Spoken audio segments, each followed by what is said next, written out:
Hey, what's up guys? I'm Liam, and in today's video I am going to be unboxing and giving a brief overview of the Huawei Ascend XT2. So, without further ado, let's get started. So, I bought this at Walmart a couple days ago for only 45 bucks, and I mainly bought it because it has a metal back design and it is only my second Huawei phone. But yeah, anyways, as you can see, this is on At&t. It's an At&t prepaid phone, so it's going to be a bit different than some of the track phone unboxings I've done, but it shouldn't be too much different, but let's just see. So inside, you'll be able to view the device, and it looks like a pretty large phone. For comparison, I brought out my Samsung Galaxy S7, and I mean, yeah, it's larger than that. Yeah, it has a bigger screen. It's not going to be as good as the S7, of course. Anyways, here's a few things they decided to note on the outside, well, I guess the inside of the box. So, up here, AT&T states that this has a 5.5-inch HD display with 2.5D curved glass. So it has curved glass, which is cool. It has 16 gigs of internal storage, and you can use SD cards that have up to 128 gigs of storage on them. The phone comes on Android Nougat, which is Android 7.0, and it surprisingly has a 12 megapixel camera with LED flash as the rear-facing camera. 12 megapixels. 12.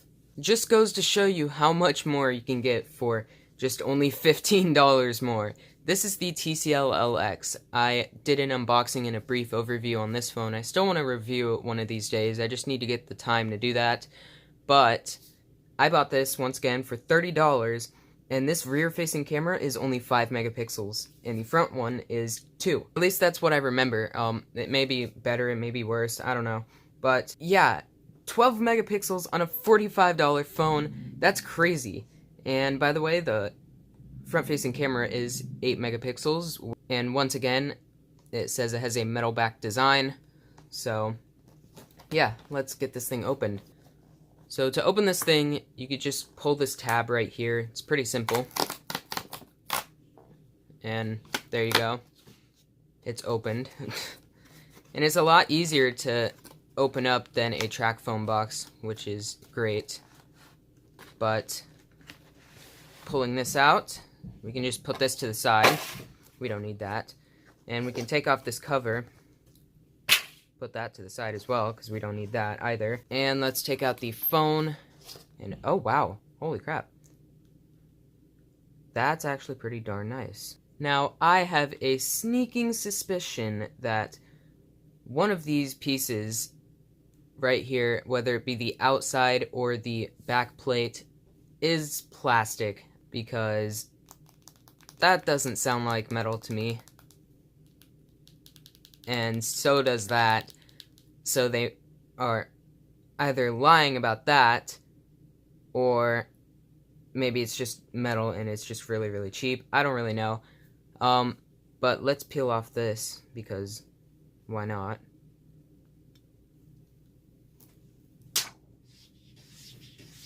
Wow, that front actually looks really, really nice. It didn't make as much noise when pulling it off as I thought it would. So let's put this to the side and let's see what else is in the box before we do anything further with that phone. So here's just a giant piece of cardboard. We got some AT&T manuals, such as the Let's Get Started manual. We got a whatever that is, and then we got another Start Here manual. And then we have a safety information manual and a user guide. I guess we don't have a removable back because, as you see, it comes with a SIM card, and yeah, the SIM card tray is on the side. And I did notice that this remover tool is of less quality than the one that came with the TCL LX. But anyways, here's the charger. Let's take this out of its wrapping. And actually, this looks like it's of decent quality, which is good. And then here's the charging brick.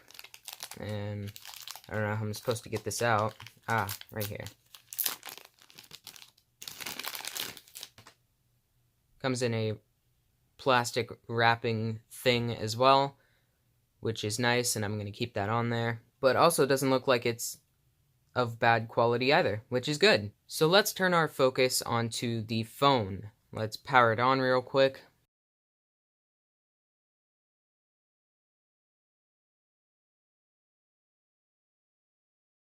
Anyways, let's set up the phone real quick. It's only at 27%, which is not that good, but whatever.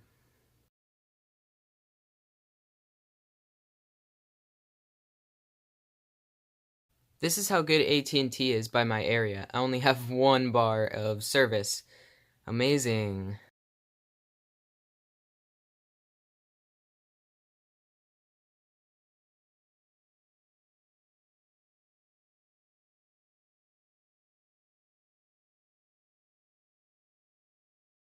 This is why I hate AT&T.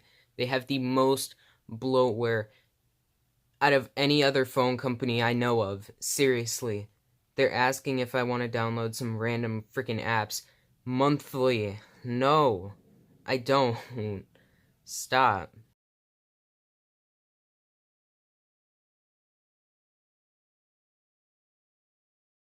Alright, now let's just hit get started, I guess.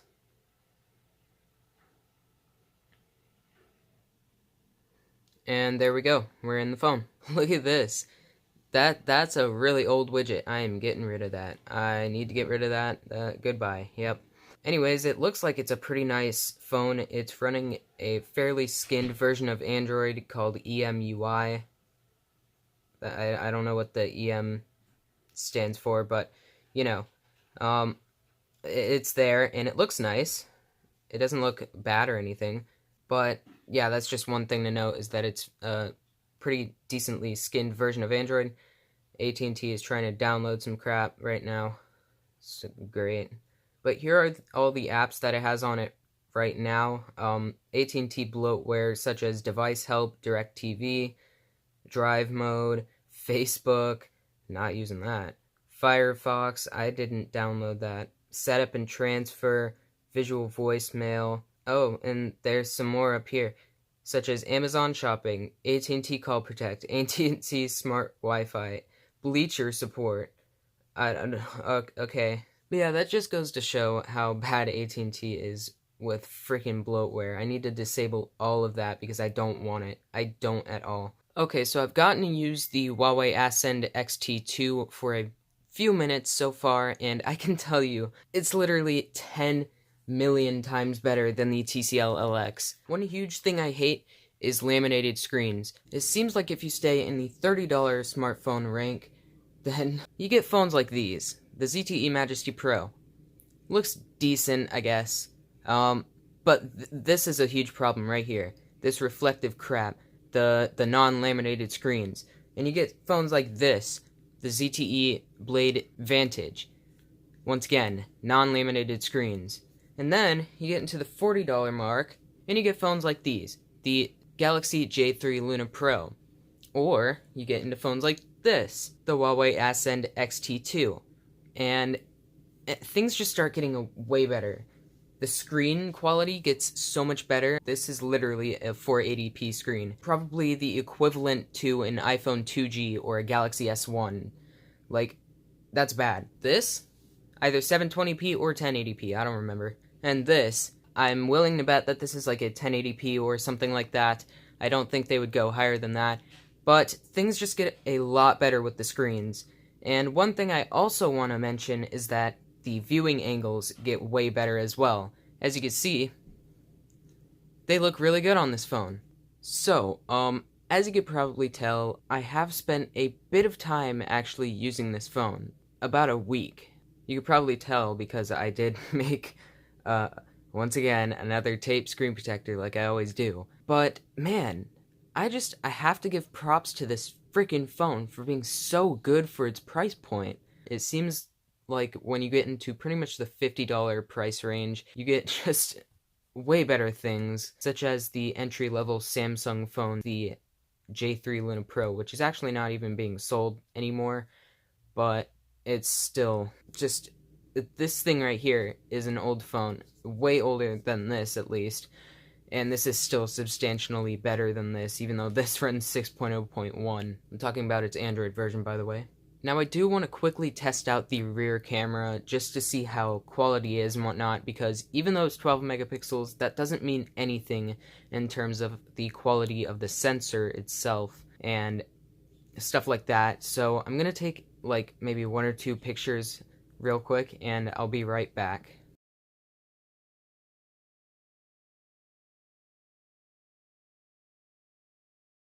And as you can see right there, that is the camera quality of the rear-facing camera. It's definitely not the best I've seen, but when you're talking about the price of this phone, I think it's amazing. It's far better than the Luna Pro, as well as, of course, wait, that's the wrong one. Yeah, here we go. TCL LX. It's just so much better. And this thing runs amazing. It really does. It runs beautiful. Now I do want to tell you guys all the specs that it has listed in the settings. So as you can see, here's the model number. It is an H1711. It's running EMUI version 5.1 with Android 7.0. It has a Snapdragon 435 processor and 2 gigs of RAM, which is pretty good for a $45 phone, honestly. And as you can see, it has 16 gigs of internal memory and a 720 by 1280 resolution screen.